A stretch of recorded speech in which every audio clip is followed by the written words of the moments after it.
Hello everyone and welcome back to Meet CISO. I hope you all are doing great. Today we will be going to cover a very much important topic and that is data classification. Definitely every nation and every organization is classifying their data. You might have heard classified data n number of times in your life, in movies, everywhere. So today we'll be covering this data classification topic, including what is data classification, why data classification is required, how data is classified. So let's start. We'll start with why first. Why is data classification required? So imagine if you have something that's very important to you, let's say your 10th mark sheet, yeah, or your degree certificate. Yeah, that's very important document for you. So you will definitely take care of it. You will laminate it, you will keep it wrinkle free, and you will keep it in some safe place. Other hand, if you have any paper which is a normal advertisement from some agency or some other product that doesn't contain any of your personal information, and then you will not take care of it, whether it is lying on your bed, on your table, anywhere, you will just throw it away, right? So let's say the security controls that is based on the sensitivity of the data. So you keeping the document in the safe in your locker, okay? So that is what you have placed control. You have checked the sensitivity. It's very critical. It's very useful to you, and then you have placed it safely. Again, you will provide the access to that particular document or particular data on the basis of the sensitivity of the data. Least privilege means almost no one will be having access to you, right? Let's say you have gold, so you put it in the bank locker. They will only give you access to the person under whose name the locker is open, right? So that is least privilege. No one, like if someone says, okay, I am the friend of this person and let me also open the locker, the bank person will never let you do that. The third one is encryption. This is where that once the sensitive data is classified, accordingly it is encrypted, and then accordingly it is handled. Encryption is the language in which no one else can understand what it is written and why is it written, to keep it safe. So this is why according to the classification, this all things will be taken care, and hence data classification is mandatory. Let's proceed further to see. So before we proceed further, uh, into the classification, I would like to also help you with something else, that is data stages.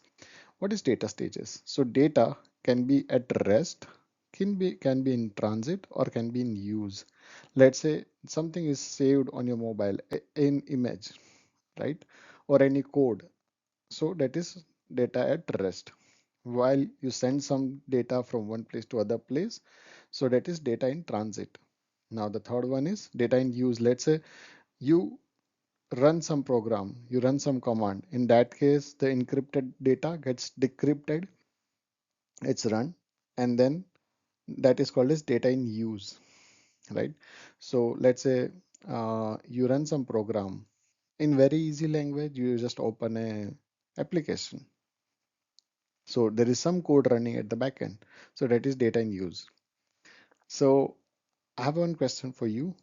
Post this video and let me know in the comment section, when is the data most vulnerable or at risk, while the data is at rest, while the data is in transit, or while the data is in use. I'll be waiting for your answer.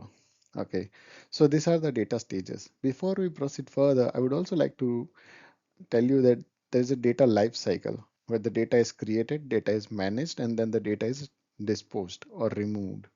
Okay, so while the data is managed, it is saved, used, archived, transferred.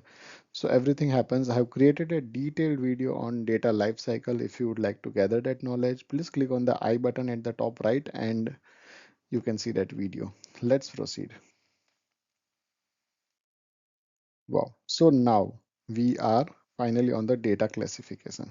So if you see here, data classification. So here the data is classified into four stages. Let's say top secret, secret, confidential, and unclassified. So let's say from the nation perspective first. So in that case, what is the top secret data for nation? So top secret data is like nuclear launch codes. That is like the top secret data a nation has. If that gets leaked or someone knows that, then it's a grave damage to the country. It's a big problem. So that is always placed into the top secret. What is secret classification? So that is serious damage if disclosed. Like let's say diplomatic negotiation strategies, military logistic schedules, right? So that is all the secret data a nation has, and it has to be considered as a secret. What is confidential?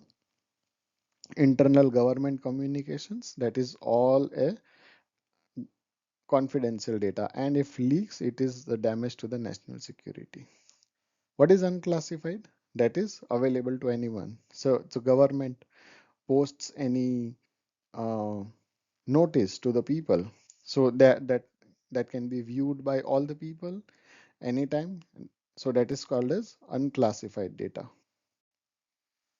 Okay, let's proceed further. So here we are seeing again four types of classification: confidentiality and proprietary, private, sensitive, and public. Okay, so let's say organization is having uh, some patent with them. Earlier we had seen the nation example, now we are taking the organization example.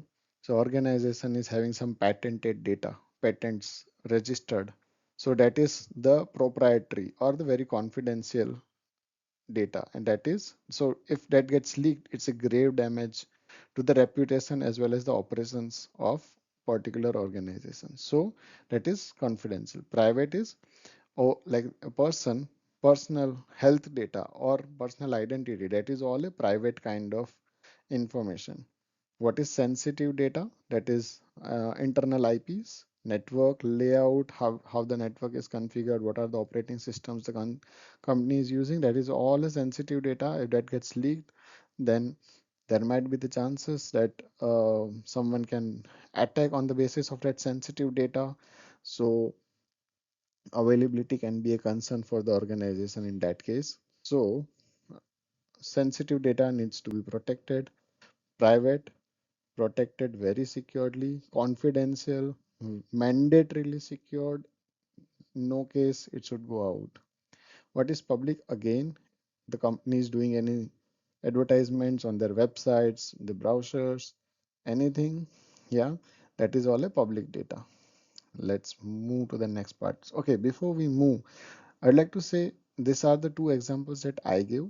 It's not like this should be the sequence. Definitely, in word-wise, this is the sequence. The organization or particular entity might be using some other terminologies or words as per their internal adjustments, but the whole thing is to clarify the concept that you should be knowing the data classification, why we are doing it, and what should be the sequence. So this is ideally the sequence used in most of the organization and entities, but it may vary from organization to organization. Now, let's see how much you have gained from this topic. Answer this question, provide your answers in the comments. Let's see. First one, which of the following best describes information that, if disclosed, could cause serious harm to an organization, security, or operations? First is public, sensitive, private, or confidential. Second, an employee discovers a document containing the company's upcoming merger plans. If this information was leaked, it could severely damage the organization financial stability and reputation. Answer: public, sensitive, private, or confidential. Provide your answer in the comment section and let's see what you have gained from this video. Next one.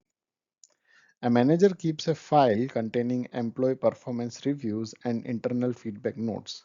If this information were disclosed outside the company, it could cause embarrassment or moderate reputational harm, but it would not critically endanger the organization's security or financial stability. A. Public, B. Sensitive, C. Private, or D. Confidential. Let me know answer to all these three questions in the comment section, and do let me know in which video you are looking me to cover next cybersecurity topic, and I will create a topic for you. I hope it was a learning experience for you and you have enjoyed the video. Thank you for watching till the end and take care of yourself. See you soon in the next video. Thank you. Bye.